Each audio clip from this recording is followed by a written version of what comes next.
ओवैसी के गढ़ हैदराबाद में बीजेपी का हिंदुत्व काट। योगी की एंट्री आखिर क्यों महत्वपूर्ण? कैसे योगी की एंट्री से बदलेंगे समीकरण? तेलंगाना में बड़ा बीजेपी का कद। गुजरात और हिमाचल प्रदेश के अलावा बीजेपी की निगाहें तेलंगाना पर टिकी हुई हैं।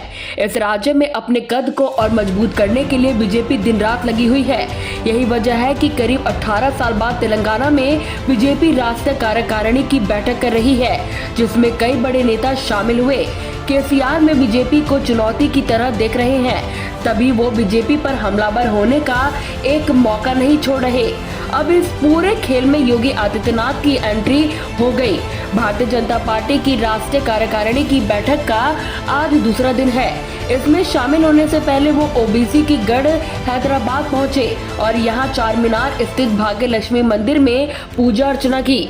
दरअसल तेलंगाना में अपनी स्थिति को मजबूत करने के लिए बीजेपी की रणनीति लिस्ट में परिवारवाद के अलावा हिंदुत्व कार्ड भी शामिल है। इसी रणनीति का हिस्सा योगी आदित्यनाथ भी माने जा रहे हैं। एआईएमआईएम चीफ असरुद्दीन ओवैसी के गढ़ में हैदराबाद चार मीनार स्थित भाग्य लक्ष्मी मंदिर में योगी का जाना ही एक तरह से बीजेपी का बड़ा संकेत है। पिछली बार जब योगी आदित्यनाथ हैदराबाद नगर निगम चुनाव के दौरान आए थे, तब उन्होंने कहा था कि बीजेपी सत्ता में आई तो इसका नाम बदलकर भाग्यनगर कर दिया जाएगा। इससे यहाँ के हिंदू मतदाताओं को साधने का काम बीजेपी ने शुरू कर दिया। हाल ही में यूपी रामपुर और आजमगढ़ उपचुनावों में बीजेपी को मिली शानदार जीत से पार्टी में उत्साह बढ़ा है। जिस तरह बीजेपी ने कर्नाटक में सरकार बनाई, त्रिपुरा में लेफ्ट के किले को ध्वस्त किया, उसमें बीजेपी का आत्मविश्वास बढ़ा है। इन दोनों ही राज्यों में जहां जहां योगी ने प्रचार किया था, वहां पार्टी को जीत मिली। वर्ष 2018 के कर्नाटक विधानसभा चुनावों में सीएम योगी ने 33 विधानसभा क्षेत्रों में चुनाव प्रचार किया था। इसमें वे अधिकतर सीटों पर बीजेपी के उम्मीदवार जीते थे।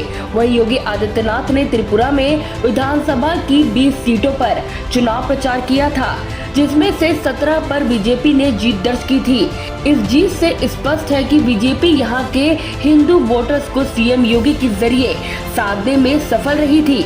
भले ही पिछले विधानसभा चुनाव में बीजेपी को महज 6.30% वोट मिले थे, लेकिन इसके 6 महीने बाद हुए लोकसभा चुनाव में बीजेपी के 4 सांसद जीते थे और उसे 16% वोट शेयर मिले थे।